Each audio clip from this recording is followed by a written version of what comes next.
Hello बच्चों, तो JEE advance का रिजल्ट आ चुका है।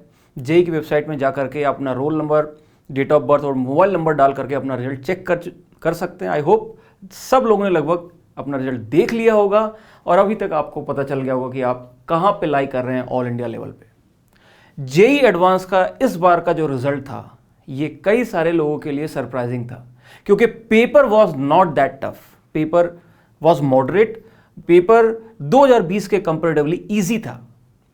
लेकिन सरप्राइजिंगली बच्चों जो रिजल्ट आया है, जो रैंकिंग आ रही है बच्चों की, जिस नंबर पे बच्चों के जो रैंक्स आ रही है वो एग्जैक्टली 2020 से मैच करती है। यानी इजी पेपर आने के बावजूद कट ऑफ कम गई है। और इसका सबसे बड़ा रीजन था बच्चों ये कोविड के कारण हुआ डिसरप्शन। 2 साल से ऑफलाइन ऑनलाइन बच्चों को समझ में नहीं आ रहा है क्या करें। बच्चे कोटा गए, आधे कई सारे बच्चे कोटा गए, कई सारे बच्चे दिल्ली आए, कई सारी जगह अपने घर से छोड़ के गए, फिर उनको वापस आना पड़ा। तो ये 2 साल का जो टर्बुलेंस रहा है इसने इस रिजल्ट के ऊपर अपना इफेक्ट दिखाया है। मैं अपने बच्चों से कंटिन्यूसली बोलता रहता था कि भैया ये तुम्हारे लिए सबसे अच्छा मौका है, क्योंकि दिल्ली वाले खासकर जो बच्चे हैं तुमको मिल रही हैं सारी सुविधाएं बड़ी आसानी से, या जिस भी बच्चे को सुविधाएं मिल रही थी उनके लिए बहुत अच्छा मौका था, क्योंकि कई सारे बाकी बच्चे सफर कर रहे थे। नेवरदलेस जो भी था दिस वाज गुड।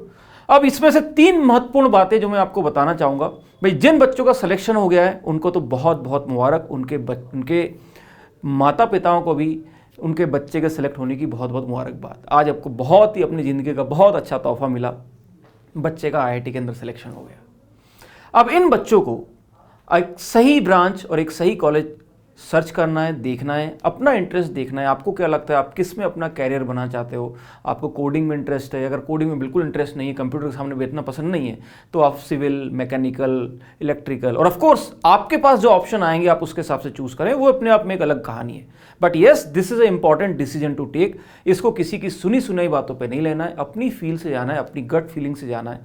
एक सही ब्रांच चूज करो, ये आपका एक स्टेपिंग स्टोन होगा। IIT में सिर्फ घुसना इंपॉर्टेंट नहीं है, IIT के अंदर घुस करके आप आगे क्या अचीव करते हो वो ज़्यादा इंपॉर्टेंट है। IIT के अंदर IIT एक इंस्टीट्यूट है जहाँ पे आपको ट्रेन किया जाएगा एक अच्छा इंजीनियर बनाने के लिए। बट आपको किस तरह से ट्रेनिंग लेनी है, आपको किस पर्टिकुलर ब्रांच में काम करना है, ये आपने अभी ही चूज़ करना पड़ेगा। दूसरी बात, जिन बच्चों का सिलेक्शन नहीं हुआ है वो डिसहार्टेन होने की जरूरत नहीं है। खासकर अगर उनके पास एक अटेम्प्ट बचा है तो आई वुड रिकमेंड, अगर आप बहुत ज़्यादा दूर नहीं है आप सिलेक्शन से, अगर आपके नंबर जैसे 63 कट ऑफ गई है to be precise out of 360, तो अगर आपके 50 मार्क्स बन रहे हैं, 45 मार्क्स बन रहे हैं, so I think you should give a serious attempt to the next, क्योंकि ऑलरेडी अक्टूबर आ गया है। अब 5-6 महीने और बचे हैं। अगर आप सही से तैयारी कर लो सो मे बी आप अच्छा कर सकते हो, क्योंकि ये जो रिजल्ट आपका है ये आपकी ट्रू मेहनत का फल नहीं है। कई सारी प्रॉब्लम आई, कई सारी परेशानियां आई, but still you manage to give the exam somehow. जो भी आपके रैंक आई है उसको एक्सेप्ट कीजिए, बट फिर भी अगर आपको लगता है कि नहीं नहीं यार अब इसमें और करना है, तो आई वुड रियली रिकमेंड कि आपने एक और अपने आप को खुद को मौका देना चाहिए। हाँ, अगर आप बहुत दूर हैं, 10, 12, 15 नंबर ही आए हैं, तो then just take a decision, but if you are very near to the cut off you should give a serious try. तीसरी बात, बच्चों जो भी एग्जाम है, जो हुआ वो ओवर हो गया। अब इसमें बहुत ज़्यादा खुश या बहुत ज़्यादा, दोनों एक दिन ठीक है, बट इसको अब ज़्यादा खींचना नहीं है।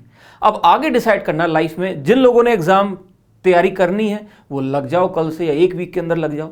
जिन लोगों ने एग्जाम जो भी हुआ रिजल्ट आया, कॉलेज में एडमिशन लेना है, वो उस प्रोसेस में लग जाओ। अपने उसके आगे के 4 साल देखिए, जो हो गया सो हो गया। अब उसमें बार बार बैठे नहीं रहना, अपना टाइम वेस्ट नहीं करना है। टाइम बहुत कीमती है, दोबारा नहीं आएगा जिंदगी में। तो विद दिस अगेन सारे बच्चों को जिनने मेहनत की और उनके पेरेंट्स को बहुत बहुत शुभकामनाएं। और आज दशहरा भी था, एंड हैप्पी दशहरा। एक छोटी सी चीज़ और मैं जाने से पहले आपके साथ डिस्कस करना चाहूँगा। ये प्रेस रिलीज है जो कि IIT एडवांस की वेबसाइट में आया हुआ है। इसमें इन लोगों ने बता रखी सारी इन्फॉर्मेशन, आप वहाँ से जा करके डाउनलोड भी कर सकते हैं। 2-3 चीज़ें यहाँ पे मैं पॉइंट आउट करना चाहता हूँ। जैसे एक तो ये तो आपके लिए काम की बात नहीं, बट फिर भी लोग पूछना चाहते हैं कि एडवांस में कितने बच्चों का सिलेक्शन होता है। बच्चों, एडवांस में सिलेक्शन मुश्किल नहीं है। यस, अगर आप देखेंगे, अगर आपने जेईई मेंस क्वालिफाई कर लिया है तो 1.5 लाख लोगों में आना है, और अगर एडवांस में क्वालिफाई करना है तो 1.5 लाख में से 40-41 है, 41,000, 41, 42 ऑल इंडिया रैंक 42,000 के अंदर अगर आपके रैंक बन रही है, then you will be qualified as JEE advance. ये फर्स्ट रैंक है, आप देखेंगे आईआईटी दिल्ली फर्स्ट रैंक, ये उनकी फ़ोटो वगैरह भी दी जाती हैं, मेल फीमेल दोनों का।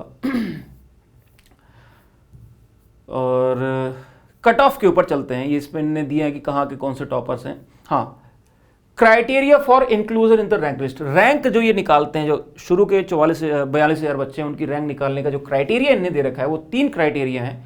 हर एक में आपको मिनिमम मार्क, हर एक सब्जेक्ट में आपको मिनिमम क्वालिफाई करना है, प्लस टोटल आपको मिनिमम क्वालिफाई करना है, यानी ये 4 क्राइटेरियाज हैं।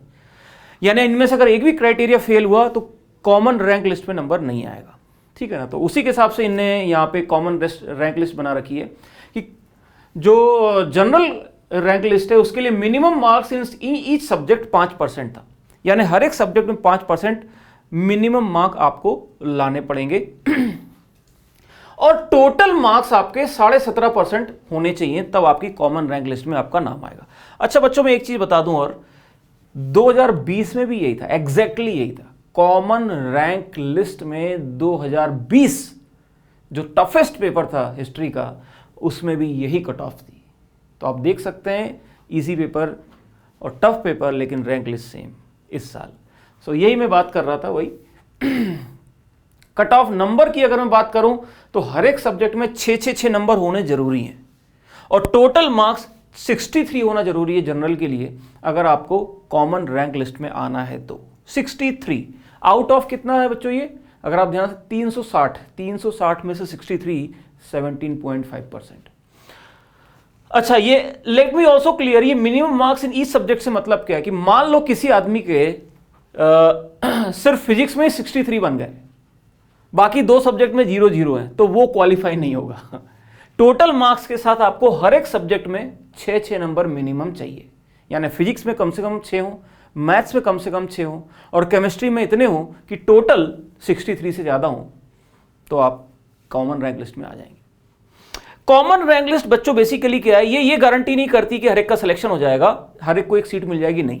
कॉमन रैंक लिस्ट का मतलब है कि you are eligible for counselling, और जनरली जो नंबर ऑफ सीट्स होती हैं उससे ज़्यादा ही रैंक निकालती है आईआईटीज़, क्योंकि सारे बच्चे ना कोई एनआईटी में पीछे की जो रैंक्स होती हैं वो आईआईटीज़ के बजाय अगर उनको एनआईटी में कोई अच्छी ब्रांच मिल रही है तो वो उधर ज्वाइन कर लेते हैं। भाई ऑल ओवर इंडिया है तो वही टॉप 40,000 बच्चे, वो उन्हीं टॉप कॉलेजेस में कहीं ना कहीं सेट हो जाएंगे। कोई एनआईटी में सेट हो जाएगा, कोई आईआईटी में सेट हो जाएगा, कोई किस ब्रांच में हो जाएगा, कोई प्राइवेट, हर एक लोकल लेवल पे भी अच्छे कॉलेज होते हैं, हर एक स्टेट का अपना एक अच्छा इंजीनियरिंग कॉलेज होता है, कहीं वहाँ पे सेट हो जाते हैं। सो ओवरऑल कोई दिक्कत वाली नहीं है। अगर आप टॉप 40,000 में हैं तो आप ऑलरेडी इंडिया में काफ़ी आगे आ चुके हैं। अब बस आपको अपने इंटरेस्ट और अपनी कैपेबिलिटी के हिसाब से, अपने पैशन के हिसाब से अपना आगे का कैरियर चूज़ करना है। कैरियर इसलिए मैं बोल रहा हूँ बच्चों, क्योंकि यहाँ पे जो आप ब्रांच डिसाइड कर लोगे, इसी ब्रांच में फिर आपके आगे के ऑप्शंस खुलेंगे। वैसे ऐसा नहीं आप एमबीए करके कुछ भी, ऐसे तो कुछ भी करने को कुछ भी किया जा सकता है, बट ये जो 4 साल आप अपने इन्वेस्ट करोगे लाइफ के, ये एक पर्टिकुलर ब्रांच में आपकी लर्निंग होगी, आपके अंदर स्किल्स आएंगी, तो वो ब्रांच बहुत ही केयरफुली चूज़ करें जिसमें आपको मज़ा आए, जिसमें आपका पैशन हो, और ऑफ कोर्स जिसका आगे अच्छा स्कोप हो। ये भी एक इम्पॉर्टेंट है, right. So with this, happy Dussehra, all the best to all of you, और वॉट एवर जो भी हुआ टेक इट ग्रेसली, इसको एक्सेप्ट कीजिए ग्रेसली और आगे की move on. Thank you so much.